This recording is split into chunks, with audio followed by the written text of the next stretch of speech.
بسم اللہ الرحمن الرحیم۔ السلام علیکم۔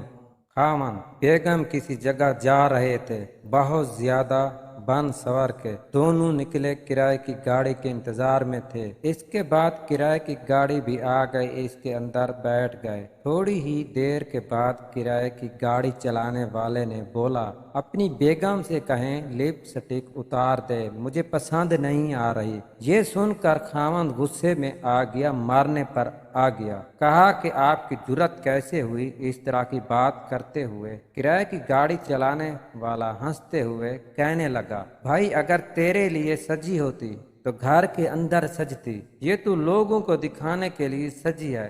راستے کی ہر چیز پہ اعتراض اور پسندگی کی اجازت ہر کسی کو ہے۔ مرد کا غصہ پانی کے بلبلے کی طرح ختم ہو گیا۔ جیب سے رومال نکالا، اپنی بیگم سے بولا، اپنی لپ سٹک صاف کر لو۔ شاید اس بات میں صداقت نہ ہو یا پھر فرضی واقع ہو، لیکن ایک دیانت ضرور ہے۔ عورتیں سچ مچ اپنے خاوند کے لیے کم جبکہ لوگوں کے لیے زیادہ تیار ہوتی ہیں۔ جب کسی اجتماع میں جانا ہو تو گھنٹوں تیاری میں لگا دیتی ہیں، لیکن خاوند کے آنے کا ٹائم ہو تو ہرگز اس کے لیے تیار نہیں ہوتی ہیں۔ اپنے شوہر کے لیے تیار ہوا کریں، بازار کی بجائے کمرے میں تیار رہا کریں، اس سے شوہر بھی خوش ہوگا، اللہ تعالیٰ بھی خوش ہوگا۔